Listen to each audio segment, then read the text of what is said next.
नमस्कार।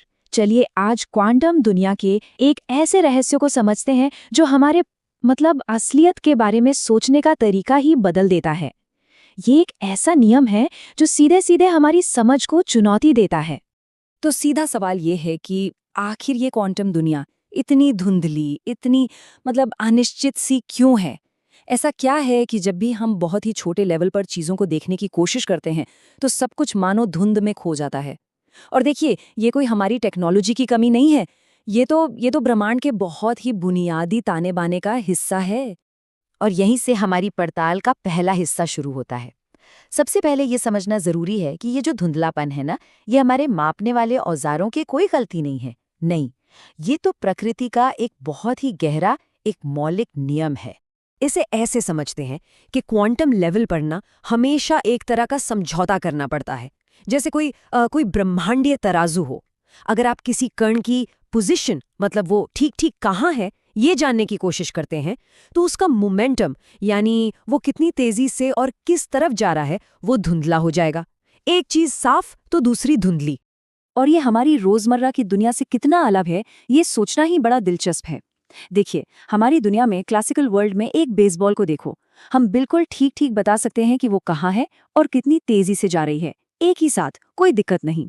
लेकिन जैसे ही हम क्वांटम दुनिया में कदम रखते हैं, सारे नियम पलट जाते हैं। वहां एक चीज को जानना मतलब दूसरे को खो देना। तो सवाल ये उठता है कि आखिर ऐसा होता क्यों है, ये समझौता करना ही क्यों पड़ता है? इसका जवाब छिपा है कणों की एक बहुत ही अजीब दोहरी पहचान में। चलिए अगले हिस्से में इसी को खोल कर देखते हैं। देखिए, क्वांटम लेवल पर एक इलेक्ट्रॉन जैसा कण सिर्फ एक छोटी सी गेंद नहीं है। नहीं, वो एक लहर की तरह, एक तरंग की तरह भी बर्ताव करता है। इन तरंगों को डी ब्रॉगली तरंगे कहते हैं। और यही है वो कड़ी जो सब कुछ जोड़ती है। उस तरंग की जो वेवलेंथ होती है ना, तरंगों के बीच की दूरी, वो सीधे सीधे उस कण के मोमेंटम से जुड़ी होती है। अब इसको थोड़ा और गहराई से समझते हैं। एक तरफ सोचिए, अगर तरंग एक बहुत छोटी सी जगह में सिमटी हुई है, तो हमें उसकी पोजीशन तो पता चल गई, है ना? लेकिन इसकी कीमत क्या चुकानी पड़ी? उस तरंग की वेवलेंथ पूरी तरह गड़बड़ा गई है, उसका मोमेंटम पूरी तरह से अनिश्चित है। अब दूसरी तरफ देखिए, एक बिल्कुल साफ फैली हुई तरंग है।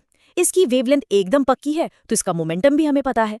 लेकिन अब सवाल यह है कि कण है कहाँ? वो इस पूरी तरंग में कहीं भी हो सकता है।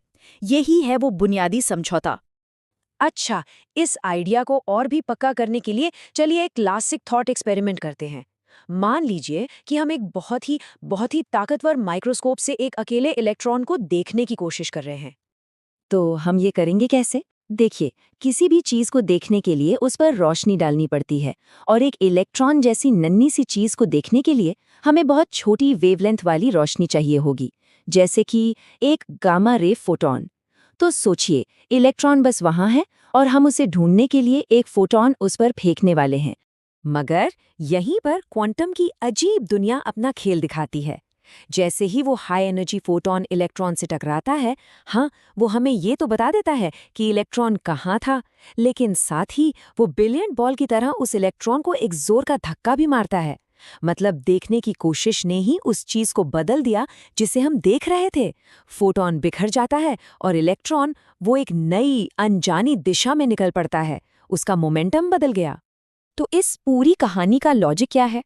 ये एक चेन रिएक्शन जैसा है जिससे बचा नहीं जा सकता। स्टेप 1, इलेक्ट्रॉन की सटीक लोकेशन जानने के लिए हमें चाहिए छोटी वेवलेंथ वाला फोटॉन। स्टेप 2, छोटी वेवलेंथ का मतलब है बहुत ज्यादा एनर्जी। स्टेप 3, ज्यादा एनर्जी का मतलब है इलेक्ट्रॉन को एक जोर का धक्का लगना। और स्टेप 4, जो कि नतीजा है, पोजीशन को जितना सटीक नापने की कोशिश करेंगे, मोमेंटम में उतनी ही ज्यादा गड़बड़ी पैदा कर देंगे। इससे बचने का कोई रास्ता ही नहीं है। और ये सारी बातें हमें ले आती हैं वर्नर हाइजेनबर्ग और उनके मशहूर सिद्धांत तक। हाइजेनबर्ग ने ये महसूस किया कि ये सिर्फ हमारे प्रयोग करने की कोई समस्या नहीं है। नहीं, ये तो प्रकृति का एक ऐसा नियम है जिसे तोड़ा नहीं जा सकता। तो ये सिद्धांत कहता क्या है? आसान भाषा में ये कहता है कि प्रकृति में कुछ गुण वो जोड़ों में आते हैं, जैसे पोजीशन और मोमेंटम। और ये दोनों एक दूसरे से ऐसे जुड़े हैं कि आप कभी भी दोनों को एक साथ एक ही समय पर पूरी सटीकता से नहीं जान सकते। अगर एक को जानने की कोशिश करेंगे तो दूसरा हाथ से फिसल जाएगा। और ये है वो मशहूर समीकरण जिसने सब कुछ बदल दिया। डेल्टा एक्स यानी पोजीशन में अनिश्चितता और डेल्टा पी यानी मोमेंटम में अनिश्चितता, इन दोनों का जो गुणनफल है वो हमेशा एक बहुत छोटी सी संख्या से ज्यादा या उसके बराबर ही होगा। इसका मतलब क्या है? इसका मतलब है कि अगर आप एक अनिश्चितता को कम करके 0 करना चाहेंगे तो दूसरी को बढ़कर अनंत होना ही पड़ेगा। और फिर से, ये हमारी मशीनों की कोई गड़बड़ी नहीं है, ये तो असलियत का, इस ब्रह्मांड का एक बुनियादी नियम है। लेकिन रुकिए, कहानी अभी खत्म नहीं हुई है। ये सिद्धांत सिर्फ पोजीशन और मोमेंटम तक ही सीमित नहीं है। नहीं, इसका असर और भी गहरा और ज्यादा फैला हुआ है। इसकी एक और बहुत मशहूर जोड़ी है एनर्जी और टाइम। ये भी वैसे ही काम करता है। मतलब अगर कोई कण बहुत ही कम समय के लिए अस्तित्व में आता है तो उसकी एनर्जी कितनी है, इसमें एक अनिश्चितता होगी। वो कण जितनी कम देर के लिए रहेगा, उसकी एनर्जी में उतनी ही ज्यादा अनिश्चितता होगी। और हाँ, ये सिर्फ कागज पर लिखी बातें नहीं है, इसके असर हम असल दुनिया में देखते हैं। इसी वजह से एटम से निकलने वाली रोशनी की लाइनें एकदम शार्प नहीं, बल्कि थोड़ी फैली हुई होती हैं। जो कण बहुत कम देर के लिए बनते हैं, उनका वजन भी इसी वजह से थोड़ा ऊपर नीचे होता है। और सबसे कमाल की बात, शायद इसी सिद्धांत की वजह से खाली स्पेस मतलब वैक्यूम असल में खाली है ही नहीं। वहां लगातार कणों के जोड़े पैदा होते हैं और गायब हो जाते हैं, मानो कुछ पल के लिए ब्रह्मांड से एनर्जी उधार लेकर। तो इन सब बातों का मतलब क्या है? इसका एक बहुत ही गहरा फलसफा है। ये अनिश्चितता का सिद्धांत हमें बताता है कि बुनियादी लेवल पर हमारा ये ब्रह्मांड तयशुदा नहीं है, बल्कि संभावनाओं पर चलता है। किसी भी इलेक्ट्रॉन के गुण, जैसे कि उसकी पोजीशन, वो तब तक तय ही नहीं होते जब तक हम उसे मापते नहीं हैं। क्वांटम मैकेनिक्स की जो सबसे जानी मानी समझ है, जिसे कोपेनहेगन इंटरप्रिटेशन कहते हैं, वो यही कहती है कि एक कण की कोई पक्की जगह होती ही नहीं है जब तक कि हम उसे नापकर पकड़ ना लें। नापने से पहले वो सिर्फ संभावनाओं का एक बादल है। और ये हमें आखिर में एक ऐसे सवाल पे छोड़ देता है जो सच में दिमाग घुमा देता है।